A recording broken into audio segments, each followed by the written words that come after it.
Okay, on to the second part of the discussion of organization of speeches then, covering introductions, conclusions, and a little bit about the body in a little more detail. So an introduction introduces, but it itself has kind of subcomponents.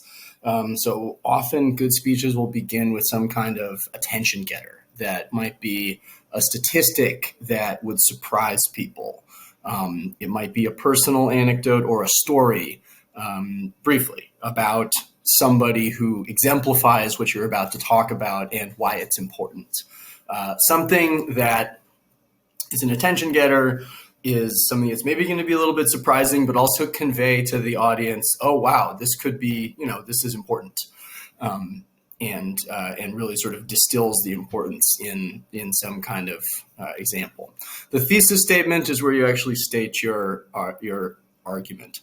The thesis of the different kinds of speeches will be different. Persuasive speeches are closest to essays. So a thesis in a persuasive speech is kind of like, in this speech, I'll argue blah, blah, blah, to hopefully convince you to agree with that.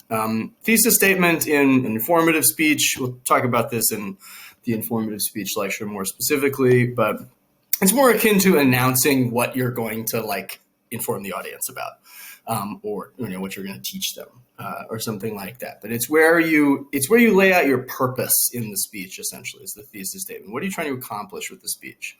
And then you want to preview the main points in an introduction. Not simply because, to just kind of fulfill outline formatting, but because it helps give your audience a way to sort of check things off as they're going, and that they've heard what the main points are going to be once. And then when they hear you make them, they'll go, oh, yeah, okay, that's right, I remember. This is where we are in the speech. He's illustrating this with this. It helps give your audience kind of a mental scaffolding to use to your audience. So good example of a thesis statement here. So in the Gunn textbook, he does this example of an informative speech that we'll talk about a little bit in the video, where he talks about using your car to cook food as it's driving. It's a little strange, I know. He's an eccentric guy. It's very interesting, though.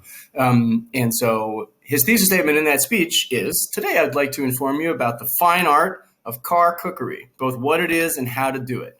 So he's not saying I'm going to argue that you do this, or that car cooking is superior to cooking on a stove. It's an informative speech. He's saying my thesis statement is this is what I'm going to do in the speech, basically. When you overview the main points, like I said, there's kind of, a way of giving the audience a way to think along with your speech. But it's also showing them kind of okay, you've done your work. You're going to actually present them with some things that they want to hear about now, that's in a way that creates anticipation and shows them not just what your purpose is going to be, but kind of what is entailed by what you're going to explain. So outlines the payoff, what's the kind of substance of what you're going to take away from this speech is sort of the justification for why you want to do an overview of the main points. And conclusions are pretty tricky sometimes, because you don't want to simply restate exactly what you've said previously, but you do want to summarize your main points. So just try to word them a little differently, remind the audience of what they've already heard, so you're looking backward instead of looking forward as you would be in an introduction. And final notes are kind of things to have the audience think about further after hearing your speech. Now they know more about something, or now they've been given an argument about something that they have to consider. So it's a way of kind of saying, next time, you're thinking about whatever the topic of the speech is, remember, X, or what are you going to do?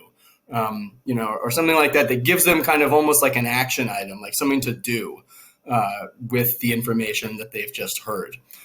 As kind of a final note, always say thank you. I know it's rather sort of formulaic, but it's important. And